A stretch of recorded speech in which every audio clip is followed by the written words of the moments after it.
자, 저 들어왔습니다. 국성욱 강사입니다. 자, 이번 시간에는 주택저당 채권 유동화. 자, 유동화 제도는 굉장히 어려운 주제가 맞습니다. 자, 그런데 문제는 풀어내야 될 거 아니겠습니까? 그러니까 제가 알려준 요령 중심으로 한번 해주십시오.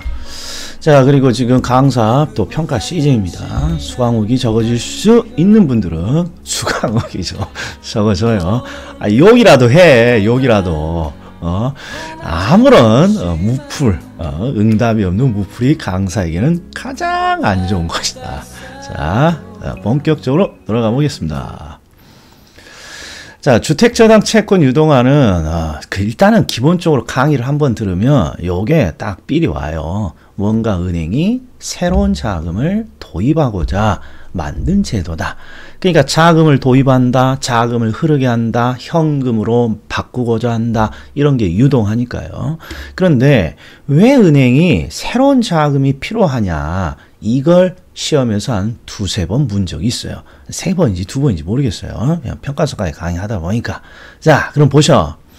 왜 대출 기관인 은행이 돈이 필요합니까? 이것 때문에 그렇다 이런 말이에요. 주택담보대출. 자, 주택담보대출은 어떤 성격의 대출입니까? 10년 이상의 장기대출이에요. 10년 이상의 장기대출. 그래서 은행이 대출을 무주택자에게 해주면 10년 이상 장기로 돈이 묶여버린다는 거죠. 그래서 어딘가로부터 새로운 자금을 끌어들여와야 된다 이런 거예요.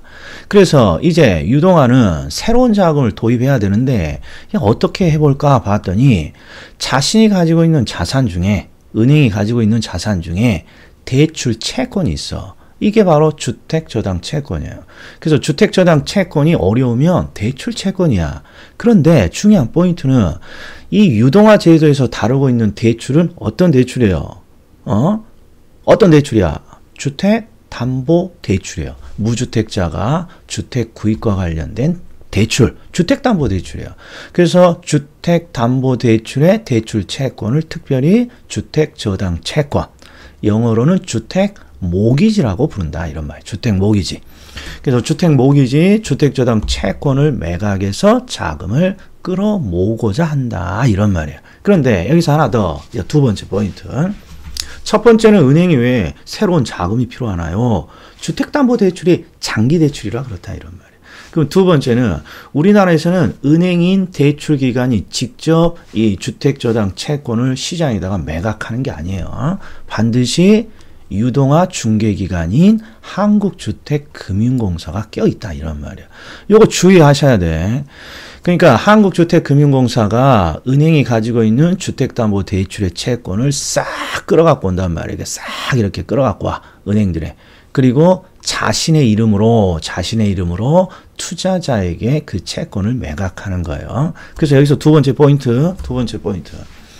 한국주택금융공사는 공기업이에요, 공기업. 공기업이 은행에게 뭔가 새로운 자금을 마련하는 이 유동화 제도에 참여하고 있다는 거예요. 은행은 민간기업인데 왜 그래요? 그렇죠. 우리가 지금 다루고 있는 대출이 주택담보대출이에요. 무주택자가 주택을 구입하기 위해서 받는 대출. 그래서 이 주택담보대출은 복지와 관련돼 있단 말이에요. 그래서 주택모기지, 주택담보대출의 채권의 유동화만을 한국주택금융공사가 담당하고 있어요. 그래서 시험에 이런 게 나왔어요. 상업모기지. 상업모기지를 한국주택금융공사인 공기업이 담당하나요? X야, X. 항상 주택담보대출. 물론 한국주택금융공사가 유동화를 하고 있는 게 하나가 더 있어요. 어떤 게 있느냐? 우리 학자금 대출 채권 있죠? 학자금 대출 채권도 한국주택금융공사가 유동을 합니다. 그러나 일단 우리는 주택과 관련된 주택담보대출의 채권의 유동화를 한국주택금융공사가 담당하고 있다는 거. 자, 그 다음에 세 번째. 이게 이제 시험에 진짜 잘 나오는 건데. 한국주택금융공사가 주택담보대출의 채권을 이 채권 투자자들한테 매각할 때 이 채권을 그대로 매각하지 않아요. 항상 새로운 형태의 증권으로 이렇게 매각을 한단 말이에요. 이 새로운 형태의 증권. 이 증권을 주택저당 증권, 약자로는 MBS라고 부르는 거죠. 주택저당 증권. 그리고 시험의 90%는 이 증권의 다양한 형태가 있는데 그 형태의 성격이 뭐냐 물어보는 거다 이런 거예요. 그러면 여기서 문제 바로 풀기 전에 초벌구를 좀 해야 돼. 그게 뭐냐? 안 되는 게 있어. 입에 안 붙는 게. 자, 보셔.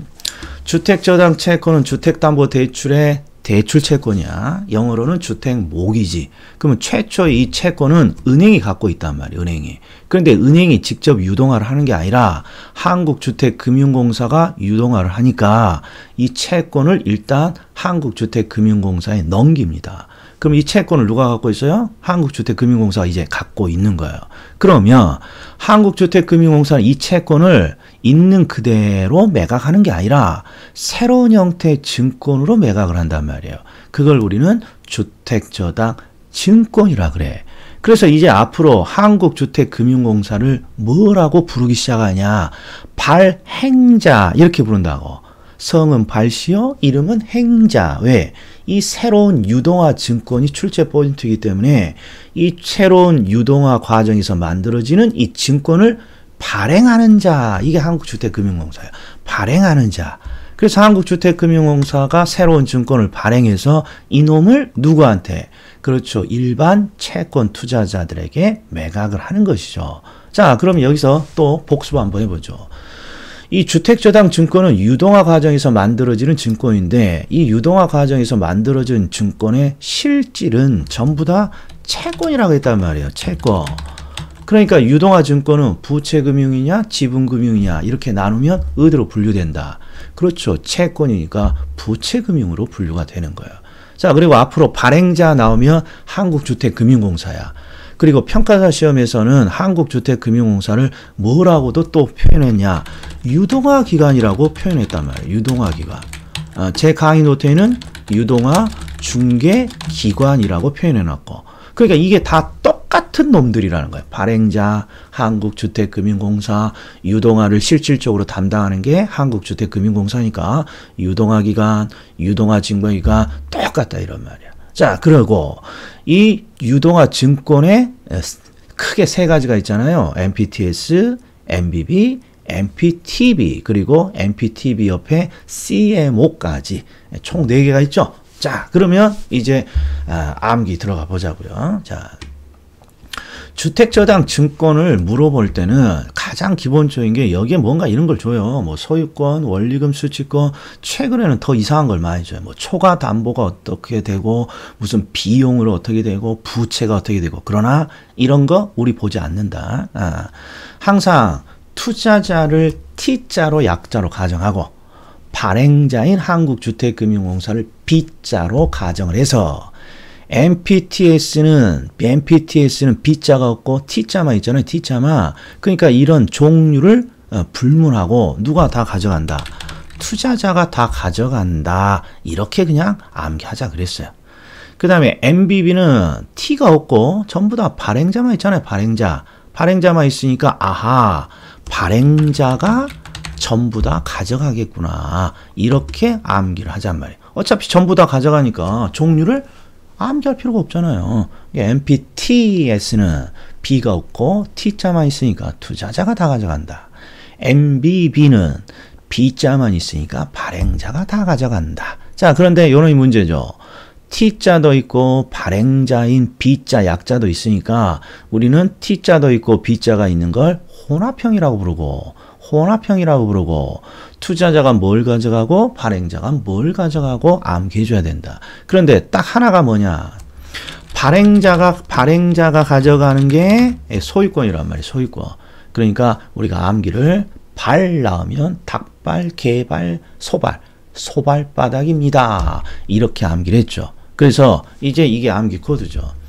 MPTS는 지분으로 쪼갠 지분형이고 MBB는 순수 채권형이고 MPTB는 혼합형입니다. 그래서 차례대로 지분형, 채권형, 혼합형. MPTS는 투자자가 다 가져가고 MBB는 발행자가 다 가져가고 MPTB 또는 CMO는 발행자가 소유권을 가져갑니다. 소발바닥 이렇게 되는 거예요. 그럼 바로 문제 한번 풀어볼 테니까 자 보세요. 자, 요놈을 한번 보자고요. 자, 이렇게 MPTS 이렇게 준단 말이에요. 그럼 우리가 암기 코드가 B자가 없잖아. 투자자가 다 가져가잖아. 그러니까 투자자를 찾아. 이렇게 투자자. 그리고 투자자가 다 가져가는 거니까 투자자에게 이전된다. 그러면 옳은 지문이다. 이런 말이에요. 제가 뭘 안 보고 있어요. 가운데 위험이냐, 소유권이냐, 조기상한 위험이냐 이런 걸 제가 구분하고 있지 않잖아요. 자, 이것도 마찬가지예요. MBB가 나옵니다. 그러면 발행자가 다 가져간다. 암기하고 있잖아요. 그러니까 발행자를 찾아. 그리고 발행자가 보유한다 라고 되어 있으니까 발행자가 다 가져가는구나. 이렇게 해석을 해주면 된단 말이에요. 자, 그런데 이제 여기서부터가 문제다 이런 말이에요. 자, 무슨 문제냐 그러면 요 세 번째 살짝 제가 몸땡이 때문에 안 보이네요. MPTS가 나왔어요. MPTS. 그러니까 투자자가 다 가져간다는 거 아니에요. 그런데 뒤쪽을 봤더니 투자자가 부담한다고 되어 있어요. 그러니까 뉘앙스를 잘 보셔. 자, 투자자가 모든 걸 다 가져갑니다. 그러니까 1번처럼 투자자에게 이전됩니다. 그러면 이해가 돼요. 이 투자자에게 이전, 투자자에게 이전된다. 그리고 2번처럼 투자자가 보유한다. 이러면 다 맞는데 여기는 투자자가 뭔가를 부담한다고 되어 있지 않습니까? 그러니까 갖는다, 가져간다랑은 살짝 달라. 그러니까 어떻게 해석을 해줘야 되냐? MPTS는 투자자가 모든 권리와 의무를 다 가져간다. 모든 권리와 의무를 다 가져간다. 이 말은 무슨 뜻이냐? 책임도 누가 진다? 투자자가 진다 이런 말. 그러니까 투자자가 모든 권리 의무를 다 가져가면 책임도 투자자가 지는 것이고 모든 권리 의무를 발행자가 가져간다면 발행자가 모든 책임을 지는 거예요. 모든 책임을. 그러면 이제 요 놈을 한번 보면서 직접 한번 풀어봐요. 자, MBB가 나왔어. MBB가. 그리고 뒤쪽을 봤더니 초과 담보를 제공하냐 제공 안 하는 것이냐 이렇게 돼 있단 말이에요. 이게. 그러니까 내가 아는 건 MBB는 발행자가 모든 걸 다 부담하는데 뭐라고 돼 있어. 그러니까 이걸 못 푼단 말이에요. 그러면 얘도 역시 봐요. MBB라고 나왔고 발행자가 나왔어. 그럼 발행자가 모든 권리 의무를 다 갖는다는 건 발행자가 책임을 진다는 거예요. 그러니까 초과 담보 이런 걸 연구하는 게 아니라 발행자가 책임을 진다는 건 발행자가 제공하는 것이 책임을 지는 것이냐 제공하지 않는 것이 책임을 지는 것이냐 이것만 확인하는 거예요. 발행자가 제공하는 것이 책임을 지는 거죠. 그러니까 이게 옳은 지문이에요. 자, 이게 우리 시험에 한 번 나왔고 평가서 시험에 2번이나 나오는 아주 어려운 지문입니다. 아주 복잡해. MBB의 경우에 무슨 차입자의 채무 불이행이 발생할 때 발행자는 MBB에 대한 이런 걸 따지는 게 아니라 MBB 그러면 발행자가 모든 권리 의무를 갖고 책임을 다 진다는 거예요. 그래서 발행자가 딱 나와 있어. 그리고 뒤를 봤더니 뭐 원리금을 투자자에게 지급해야 된다 뭐 이렇게 돼 있잖아요. 그러면 번역만 해주면 되죠. 발행자가 지급을 하는 것이 책임을 지는 것이냐 지급 안 하는 것이 책임을 지는 것이냐 이것만 지급해야 책임을 지는 거죠. 그러니까 발행자가 투자자에게 뭔가를 지급해야 한다. 그러면 책임을 지는구나. 옳은 지문 이렇게 되는 거죠.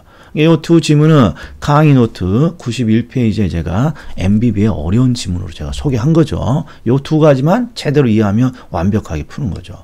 자, 그럼 나머지 MPTB는 혼합형이죠. 투자자도 있고 발행자도 있고. 그런데 지금 뒤쪽을 봤더니 소 나왔어. 그러면 소 나오면 발바닥이 나와야 되잖아요. 그러니까 투자자가 나왔다. 이게 틀린 거죠. 소유권은 발행자가 갖는다. 발행자가 갖는다. 발행자가 갖는다. 자, 그러니까 이렇게 해결을 하시는 게 가장 편합니다. 자, MP 그러니까 일단 뭐가 입에 붙어야 돼요? 제가 지금 하고 있는 이 과정이 입에 붙어야 돼. MPTS, MBB, MPTB 이렇게 순서대로 MPTS, MBB, MPTB 그리고 MPTS는 지분형, 채권형, 혼합형 지분형, 채권형, 혼합형 MPTS는 투자자가 다 가져간다.